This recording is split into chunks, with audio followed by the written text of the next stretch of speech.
अस्सलाम वालेकुम। आज हम केमिस्ट्री प्रैक्टिकल क्लास 10th में से एक्सपेरिमेंट नंबर 4 परफॉर्म करने जा रहे हैं। To determine the exact molarity of sodium carbonate solution volumetrically. इस एक्सपेरिमेंट के लिए जो एपरेटिस हमें चाहिए उनमें से conical flask, burette, beaker, dropper, pipette, stirrer.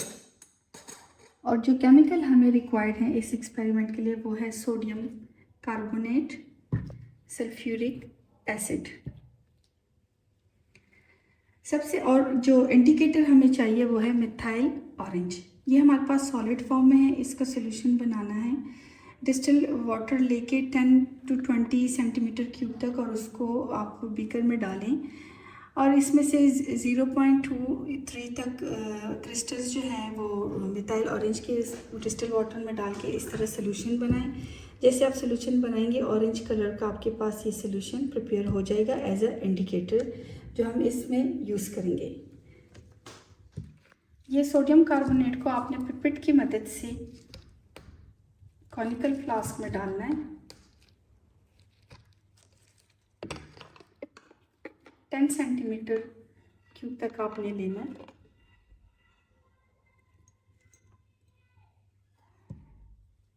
ठीक है, ये 10 सेंटीमीटर क्यूब हमने सोडियम कार्बोनेट कॉनिकल फ्लास्क में, इसको टाइट्रेशन फ्लास्क भी कहते हैं, इसमें ले लिया है। अब इसी में ही हम लोग 3 से 4 ड्रॉप मिथाइल ऑरेंज का डालेंगे ड्रॉपर की मदद से।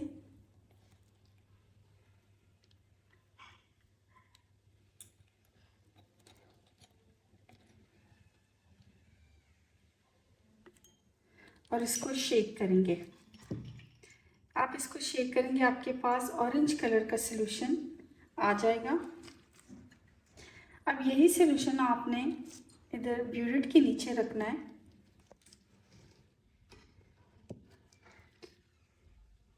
पहले आप देखें ब्यूरेट में जो सल्फ्यूरिक एसिड आपने डाला हुआ है तो आपकी इनिशियल रीडिंग 0 है।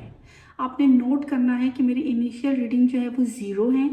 आपने इसको हल्का सा ओपन करना है कि ये स्लोली, बहुत ही स्लोली, बहुत केयरफुल, क्योंकि सल्फ्यूरिक एसिड एक स्ट्रॉन्ग एसिड है जो कि स्किन को जला सकती हैं। इस तरह स्लोली आपने इसको डालना है।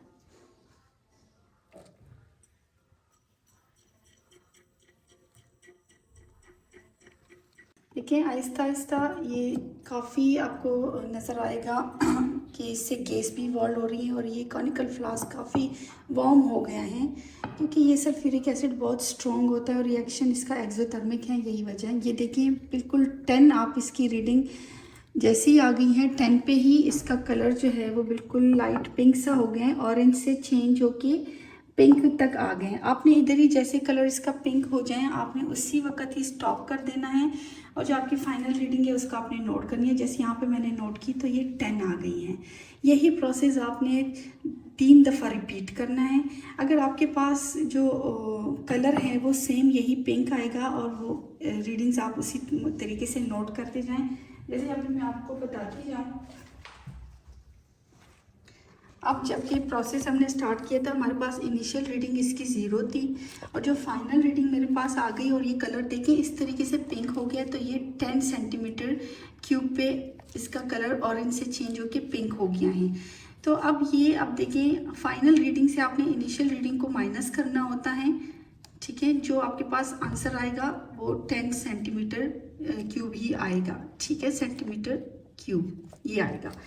ये हमारे पास वॉल्यूम है कि इस रिएक्शन में हमारे पास जो वो है सल्फ्यूरिक एसिड है उसका कितना वॉल्यूम इस्तेमाल हुआ है। इसी तरह सेम आपने दूसरी रीडिंग भी लेनी है और तीसरी रीडिंग भी लेनी है।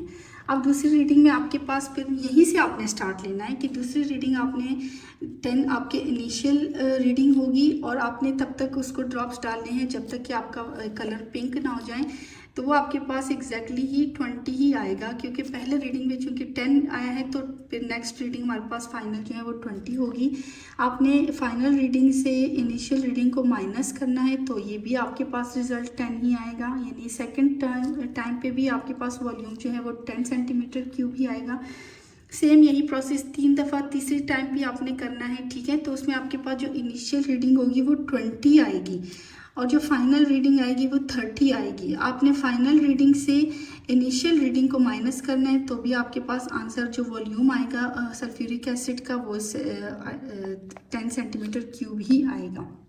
ये 3 दफ़ा हम इसलिए लेते हैं कि हमारे पास एरर ना आए और एग्जैक्ट वैल्यू हमारे पास आ जाए।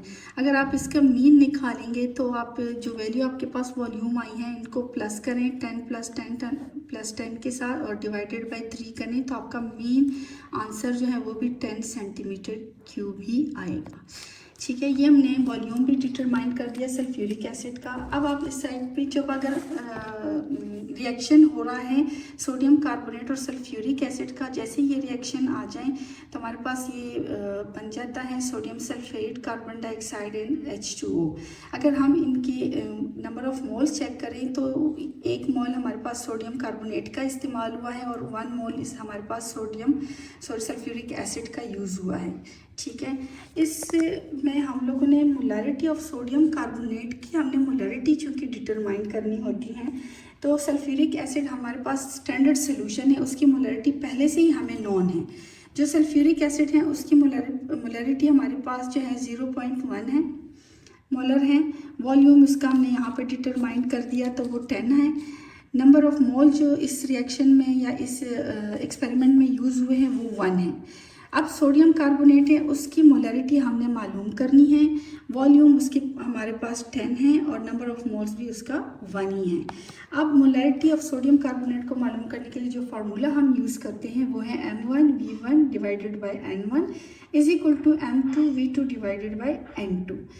फिर चूँकि हमारे पास M2 की वैल्यू नहीं है इसलिए हमने M2 को बाहर कर दिया इज इक्वल टू के आगे, और ये इस तरीके से ऊपर चला जाएगा, ठीक है। और जो ये V2 है वो नीचे इसके आ जाएगा। अब इनकी वैल्यूज़ आप पुट करें, जो हमारे पास M1 है वो है 0.1 मल्टीप्लाई बाय V1 जो हमारे पास है वो 10 है और N2 जो हमारे पास है यहाँ वो भी मल्टीप्लाई बाय 1 है डिवाइडेड बाय जो V2 है हमारे पास वो 10 है। अब आप इसको कैलकुलेट करेंगे तो हमारे पास जो आंसर आएगा वो 0.1 मोलर आएगा मोलारिटी।